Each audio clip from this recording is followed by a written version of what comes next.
Assalamu alaikum wa rahmatullah. Dear viewers, how are you? I hope you are well. Alhamdulillah, I am also well. Welcome to my channel English Motivation 21. Today I would like to talk daily used English sentences which are very much helpful for your daily life as well as for competitive exams. It may be medical admission test, university admission test, BCS, bank jobs and many other competitive exams. So let's get started and enjoy the class. আজকে আমরা daily used English sentences এর উপরে ক্লাসটি নিব।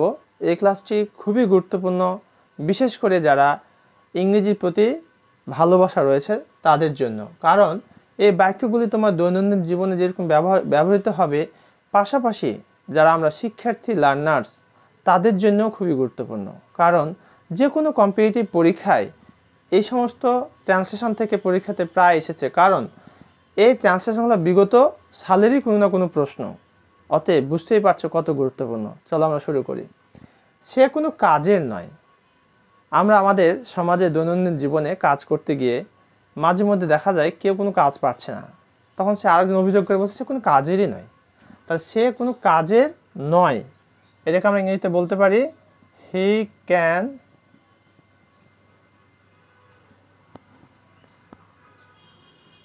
cannot do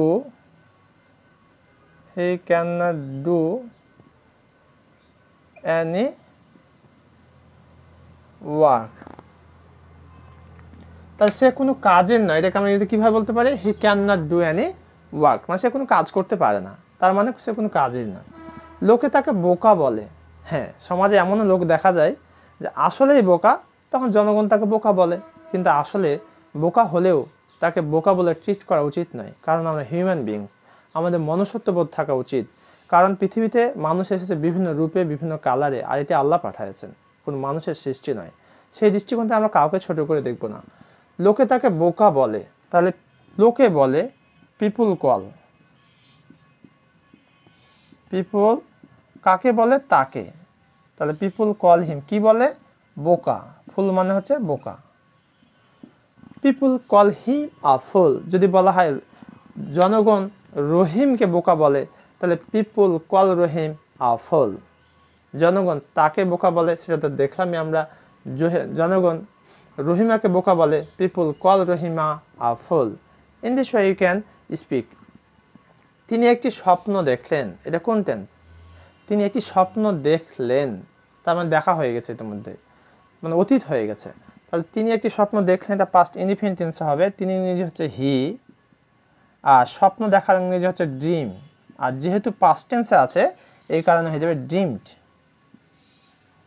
কি দেখলেন? একটি স্বপ্ন, তাহলে আর ড্রিম। তাহলে তিনি একটি স্বপ্ন দেখলেন, এটি না বলে যদি আমি বলি আমি একটি স্বপ্ন দেখলাম, আই ড্রিমড আ ড্রিম। আমার পিতা একটি স্বপ্ন দেখলেন, my father dreamed a dream. আমার বন্ধু একটি স্বপ্ন দেখলেন, my friend dreamed a dream. তিনি কানে কম শুনেন। হ্যাঁ, সমাজে এমন লোক আমরা প্রায় দেখি যে আসলে তিনি শুনতে পান না, সে জন্মগতভাবেই হতে পারে, আবার পরবর্তী পরিস্থিতিতে কোনো সিচুয়েশন বা কোনো দুর্ঘটনায় পড়েও সেটি হতে পারে। তাহলে তিনি কানে কম শোনেন। তাহলে এখানে আমরা এটা কিভাবে বলতে পারবো? হি ইজ শর্ট অফ, অথবা ডাল অফ, অথবা হার্ড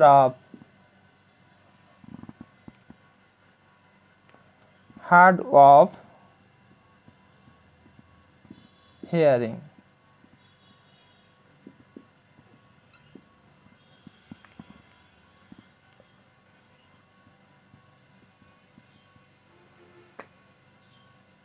তাহলে এটাকে আমরা বিভিন্নভাবে বলতে পারি। দেখে নিই, he is short of hearing, অথবা he is dull of hearing, অথবা he is hard of hearing.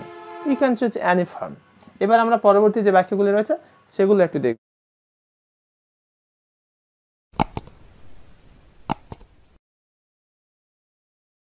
এবার আমরা 5 নম্বর বাক্যটি কি আছে সেটি একটু দেখি। আমি একটি কাক দেখছি। দেখো, এটি আপাত দৃষ্টিকোণে মনে হচ্ছে কি past present continuous tense, but কিছু ওয়ার্ড রয়েছে যেগুলির কন্টিনিউয়াস টেন্স করা যায় না, মানে প্রেজেন্ট কন্টিনিউয়াস টেন্স হবে না, যেমন see, hear, feel, taste, notice, smell. এই শব্দগুলো ব্যবহার করে যদি বাংলাতে কন্টিনিউয়াস টেন্সও থাকে, সেটি কন্টিনিউয়াস টেন্স করা যাবে না। তাহলে কোন টেন্স করতে হবে? ইয়েস, প্রেজেন্ট ইনডিফিনিট টেন্স করতে হবে। তাহলে আমি একটি কাক দেখছি, এটাকে আমরা কি বলবো? মানে আমি একটা কাক দেখি, আই সি আ ক্রো, ক্রো মানে কাক, আই সি আ ক্রো। তাহলে আমরা একটা নোট স্মরণ করে নিই যে see, hear, feel, taste, notice, smell, এই প্রেজেন্ট কন্টিনিউয়াস টেন্স হয় না, অর্থাৎ কন্টিনিউয়াস টেন্স এগুলো করা যাবে না, সেটা প্রেজেন্ট হোক পাস্ট হোক, এগুলো কোনোটাতেই করা যাবে না। এই কথা বলে কোনো লাভ আছে? অনেক সময় আমরা বলি না যে এই কথাটা বলে কোনো লাভ আছে, শুনবে না তো সেই কথা। তাই আমরা এমন কিছু বলবো না যেটা অনর্থক হয়ে যায়। এই কথা বলে কোনো লাভ আছে? তাহলে এটাকে কিন্তু আমরা বলতে পারি হোয়াটস the use of saying this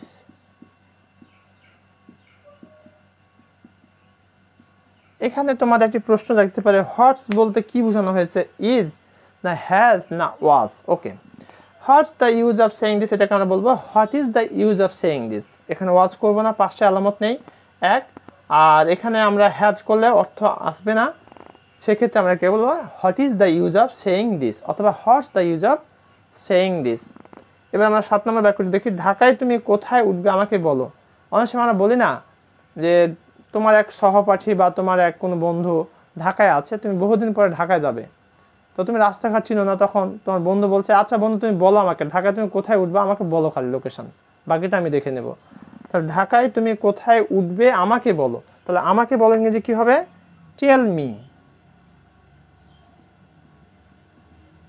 কি বলো? ঢাকায় তুমি কোথায় উঠবে, কোথায় ইংরেজি কি? Where. Where you will put up in Dhaka.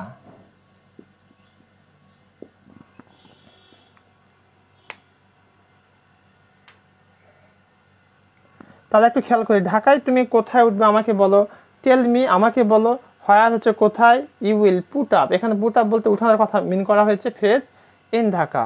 Tell me where you will put up in Dhaka. এখন যদি ঢাকা না বলে যদি বলা হয় যে তুমি বরিশালে কোথায় উঠবে আমাকে বলো, তাহলে আমরা কি বলবো? Tell me where you will put up in Barishal. That means লোকেশনটা আমরা চেঞ্জ করে দিতে পারি, এখানে তুমি না বলে এখানে নাম বলতে পারি। ঢাকায় করিম কোথায় উঠবে আমাকে বলো, ঢাকায় করিম কোথায় উঠবে আমাকে বলো, তাহলে tell me where Karim will put up in Dhaka. In such a way you can express your feelings in front of audience where you can continue speaking.